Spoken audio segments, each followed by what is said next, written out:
নমস্কার বন্ধুরা, সুচিত্রা বাঙালি রুচিতে আপনাদের সবাইকে আমন্ত্রণ। আজকে আমি রান্না খাবো মটনের পাতলা ঝোল। তার জন্য আমি নিয়েছি 500 খাসির মাংস, এখানে রেওয়াজি খাসির মাংস নিয়েছি।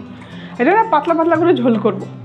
সবসময় মটন যেহেতু রিচ বানানো হয়, পাতলা ঝোল করলে পাতলা এত খেতে ভালো হয় না, যখন রান্নার পর নিজেরই বিশ্বাস হয় না যে ওরা এত টেস্ট হয়েছে। সবই মশলা দেবো কিন্তু খুব অল্প করে। তার জন্য আমি নিয়েছি 500 খাসির মাংস আর 1 চামচ আদা রসুন কাঁচা লঙ্কা বাটা, 2 বড় বড় টমেটো নিয়েছি, আর ছোটো ছোটো 2 পেঁয়াজ, আর একটু গোটা মশলা, গোলমরিচ, গরম মশলা, তেজপাতা। তেলটা সরষের তেল বসিয়েছি, তেল গরম হয়ে গেছে, এই গোটা মশলাগুলো আমি দিয়ে দেবো। এবার দেবো আমি পেঁয়াজ, ছোটো ছোটো 2 পেঁয়াজ, অল্প অল্প করে সব মশলা দেবো। একটু ভাজা হোক এটা। পেঁয়াজটা মোটামুটি ভাজা হয়ে গেছে, এবার আমি দিয়ে দেবো মাংসটা।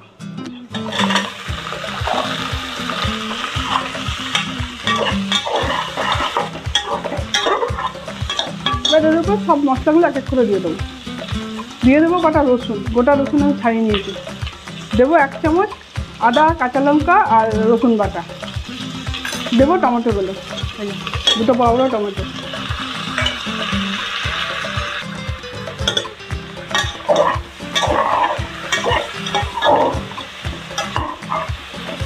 এবার আমি বাকি মশলাগুলো সব দিয়ে দেবো। দেবো আন্দাজ মতো হলুদ, দেবো আন্দাজ মতো এই ছোটো চামচে 1 চামচের মতো ধনে গুঁড়ো। ধনে গুঁড়োটা একটু বেশি দেবেন, মনে হয় যে গন্ধটা খুব ভালো হয়। আর ঝাল লঙ্কা,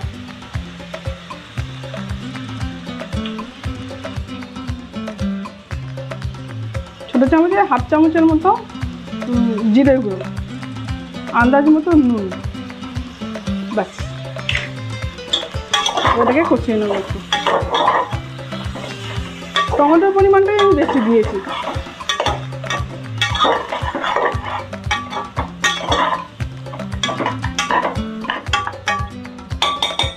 এবার গ্যাসের ফ্লেমটা আমি স্লো করে দেবো, করে এটাকে টমেটোগুলোকে গলতে দেবো।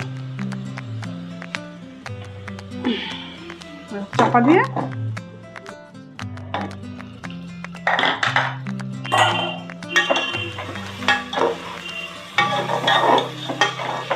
টমেটোগুলো গলে গেছে। এবার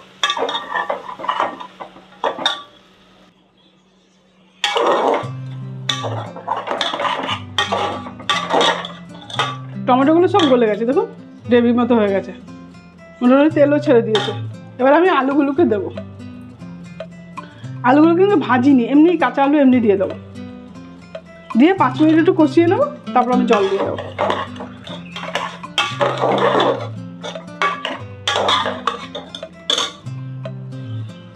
দেখুন অল্প অল্প করে তেল ছাড়তে শুরু করেছে। এতে আমি যেহেতু খুব বেশি তেল দিইনি, যেহেতু রেওয়াজি খাসি এমনি তেল বেরিয়ে এসছে হয়েছে। ওপর থেকে আবার দিয়ে দেবো একটু অল্প করে গরম মশলা। ব্যাস, এবার আমি জল দিয়ে দেবো, আর বেশি কষাবো না। আর ঝোলটা একটু বেশি, যেহেতু পাতলা পাতলা ঝোল করবো, যেহেতু বড় বড় 2 টমেটো দিয়েছি, ঝোলের টেস্টটা খুব ভালো হবে, টকটক মতো, ঝাল ঝাল টকটক মতো।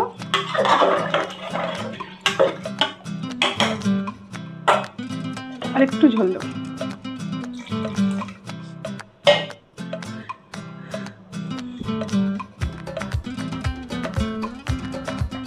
এবার আমি কুকারের ঢাকাটা লাগিয়ে দেবো। লাগিয়ে 2 সিটি দেবে, ব্যাস হয়ে যাবে। 2 সিটি দেওয়ার পর গ্যাসটা বন্ধ করে আমি আধা ঘন্টা এমনি রেখে দেবো। আধা ঘন্টা খুলবো না, আধা ঘন্টা পর খুলবো।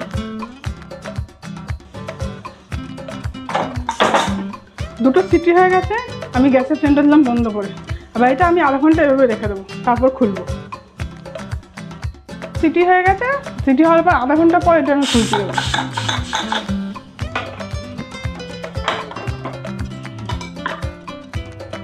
এখনো ফুটছে, ঝোলটা দেখো ঠিক মাংসের মতো সেদ্ধ হয়েছে।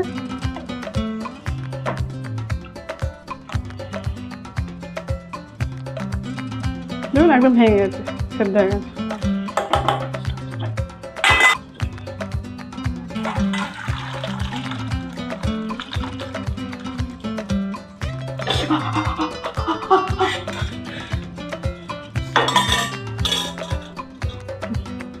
পাতলা পাতলা এই যে মটনের ঝোল। এই টেস্টটা দেখুন, মাংস কত সেদ্ধ হয়ে গেছে, দেখুন নরম হয়ে গেছে। 2টো সিটি দিয়ে আধা ঘন্টা রেখে দিতে হবে, বাস আর কিছু করতে হবে না। যেটা রেওয়াজি খাসি একটু তেলও উঠেছে দেখুন। এভাবে একদিন আপনারা বানিয়ে দেখুন, যদি ভালো লাগে আমাকে কমেন্ট করবেন। এভাবে পাতলা করে মাঝে মধ্যে খেয়ে দেখবেন, এত স্বাদ লাগে নিজেরই বিশ্বাস হয় না যে এইভাবে পাতলা করে রান্না করলে এত স্বাদ হয়। কতটা দেখুন পাতলা ঝোলটা, পাতলা পাতলা ঝোল। একদিন আপনারা এভাবে রান্না করুন। এগুলো মটনের পাতলা পাতলা ঝোল।